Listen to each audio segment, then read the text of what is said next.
Ngayong buwan maraming pensioners ang nagtatanong, totoo ba? Na-deposit na ba talaga ang East SD Pension sa bangko ngayong ikalawang transe? Maraming kababayan natin ang nagtitiis, araw-araw nag-aabang, nagkakalkula ng kanilang mga gastusin, gamot, bayad sa kuryente, tubig at pangaraw-araw na pagkain. Kaya naman mahalagang-mahalaga ang balitang ito para sa inyo. Hindi na kailangan ng haka-haka o puro chismis lang. Dito ilalabas natin ang verified na impormasyon mula mismo sa alam natin. Kung gans kahalaga ang bawat sentimo para sa mga pensioners lalo na kung umaasa kayo rito buwan-buwan.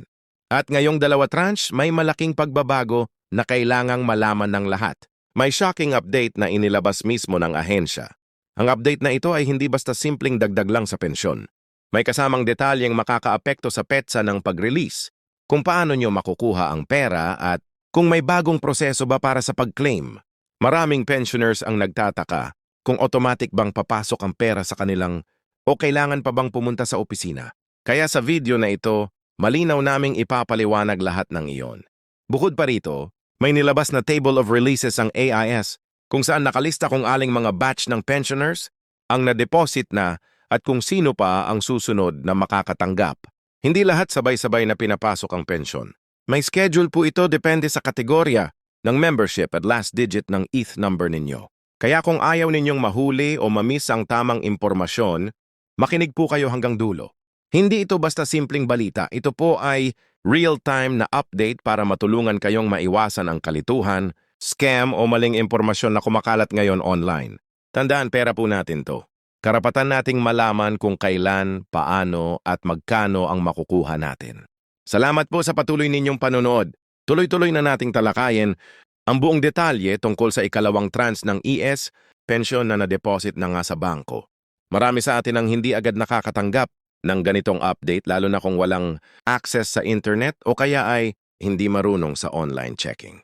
Kaya ngayong video, ililinaw natin kung paano ang proseso ng pag-release. Sino ang saklaw ng dalawa tranche na ito at kung may kailangang asikasuhin bago makuha ang dagdag na 1.5 increase na naaprubahan na.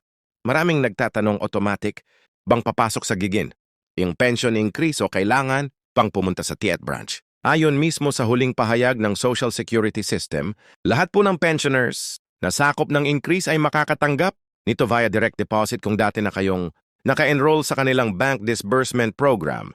Ibig sabihin kung dati nyo nang natatanggap ang pension ninyo sa Gigi, hindi na kailangang pumunta sa branch, automatic na po itong papasok sa inyong account. Pero may mga paalala din sila, siguraduhin na updated ang inyong bank account details sa system. Kasi kung may problema o closed account na ang nakalista, hindi makakapasok ang pension ninyo. Magandang araw po sa inyong lahat. Kung kayo ay isang senior citizen o may mahal sa buhay na nakatatanda, napakahalaga ng video na ito para sa inyo. Wow! Simula na ang June 202 pension payout. Page 6,000 per 5 na libate June. 3 hanggang 17 baka kasama ka. Ito ang pinakahihintay na balita para sa maraming senior citizen sa buong bansa, ang paglabas ng social pension payout ngayong Huno. Maraming matatandang Pilipino ang umaasa sa tulong na ito upang matustusan ang kanilang mga pangaraw-araw na pangangailangan. Kaya't ang update na ito ay maaring magdala ng malaking ginhawa sa inyong buhay. Ang social pension ay isang programa ng gobyerno na naglalayong suportahan ng mga senior citizens na walang sapat na kita. Open sa yon mula sa ibang ahensya. Sa buwan ng Hunyo, taong 25 nakatakdang magsimula ang payout na maaaring umabot hanggang 6 o PH 5,000, depende sa mga kwalifikasyon, at natanggap na mga benepisyo noong mga nakaraang buwan.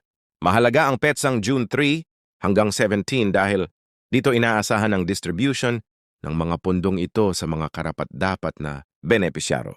Ngunit paano mo malalaman kung kasama ka ba sa listahan?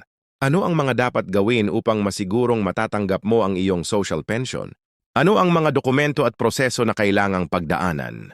Lahat ng ito ay tatalakayin natin sa video na ito para maging handa kayo at huwag mahuli sa pagkuha ng inyong benepisyo. Hindi lang ito basta payout, ito ay patunay na ang gobyerno ay patuloy na nagsusumikap upang tulungan ang ating mga nakatatanda.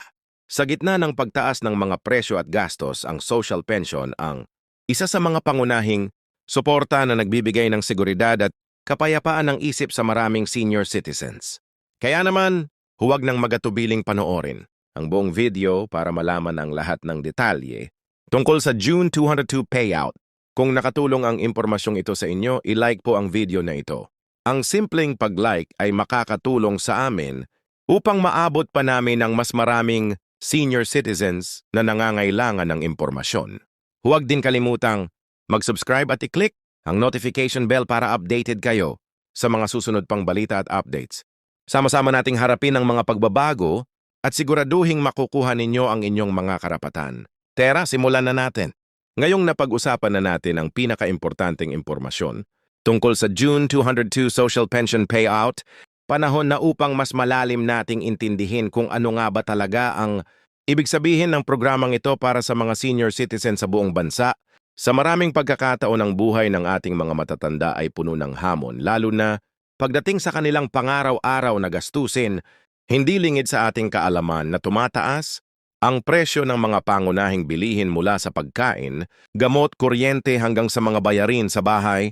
Kaya naman ang social pension ay isa sa mga pinakamahalagang tulong na kanilang tinatanggap upang maibsan ang kanilang pinansyal na problema. Ang programang ito ay hindi lamang basta-basta pera na ibinibigay. Ito ay isang pangako mula sa gobyerno upang suportahan ang mga senior citizens na walang sapat na pinagkukunan ng kita, lalo na yung mga hindi nakakakuha ng pension mula sa kanilang dating trabaho o iba pang social security programs. Sa panahon ngayon, kung saan marami sa mga matatanda ay hindi na nakakatrabaho o kaya'y hindi na kaya maghanap buhay, ang social pension ang nagsisilbing pangunahing sandigan para matustusan ang kanilang mga pangangailangan. Isa pang mahalagang bagay na dapat malaman ay ang paraan ng pag-verify kung ikaw ba ay kabilang sa mga karapat-dapat makatanggap ng social pension. Maraming senior citizens ang nagtataka kung paano nasa asala ang mga benepisyaro o kung ano ang mga kwalifikasyon na sinusunod ng Department of Social Welfare and Development, DSWD. Karaniwang batayan ng edad dapat ay napupataas ang isang aplikante at ang kanilang kasalukuyang kalagayan sa buhay, gaya ng kawalan ng kita o kakulangan sa pensyon.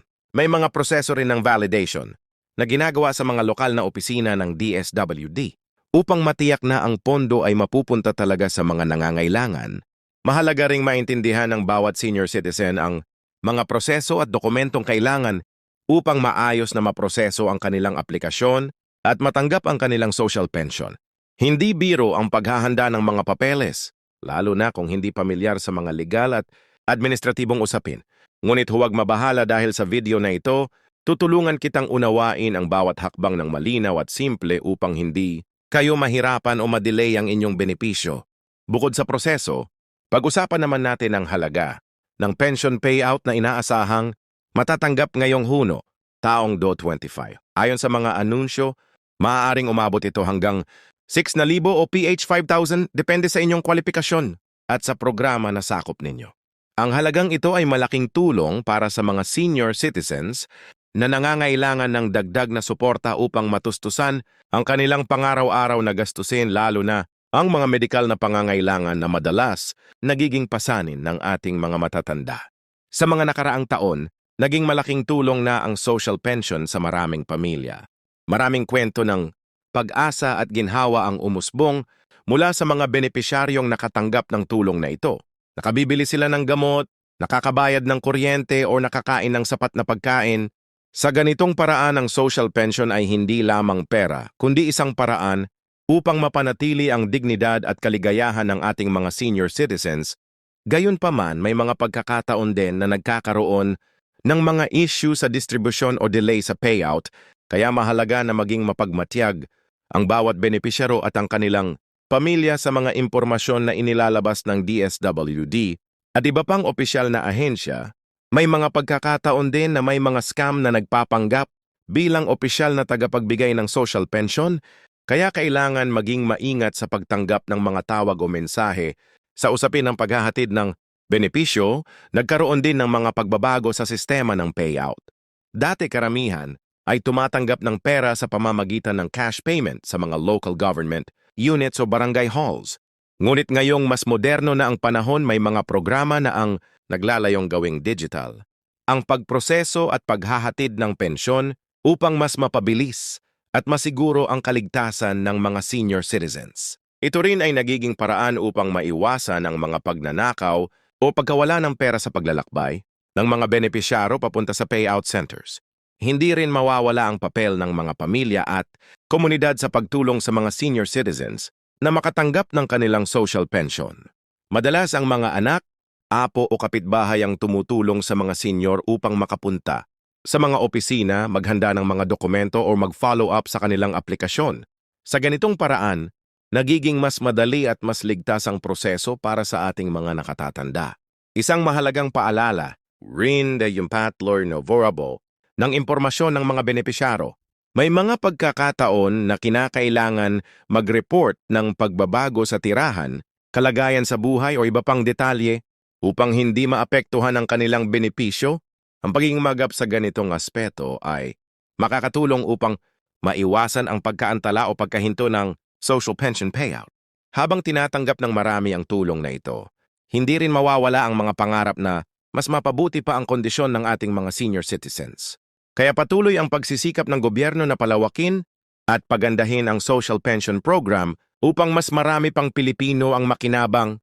Ang mga reforma at dagdag na pondo ay bahagi ng commitment na masigurong ang ating mga matatanda ay hindi nakakalimutan. Sa kabuuan, ang June 2025 social pension payout ay isang malaking pagkakataon para sa mga senior citizens na magkaroon ng dagdag na suporta sa kanilang pang-araw-araw na buhay. Ang kaalaman tungkol sa mga proseso, dokumento at tamang paghahanda ay susi upang masigurong matatanggap ninyo ang benepisyong ito ng walang abala. Sa susunod na bahagi ng video, tatalakayin natin ang mga karaniwang problema at solusyon sa aplikasyon, pati na rin ang mga kwento ng tagumpay mula sa mga benepisyaro na tunay na nakinabang sa programang ito.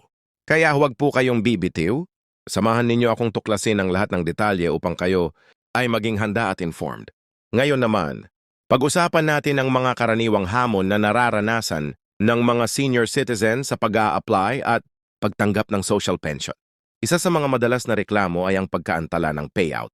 Di ba sumayon din benepisyaro ay hindi agad natatanggap ang kanilang pensyon dahil sa kakulangan sa dokumento o kaya ay dahil sa mga teknikal na problema sa sistema ng distribusyon. Kaya napakahalaga na bago pa man dumating ang petsa ng payout, siguraduhin kumpleto ang inyong mga papeles at nakarehistro ng maayos sa DSWD o sa inyong lokal na tanggapan.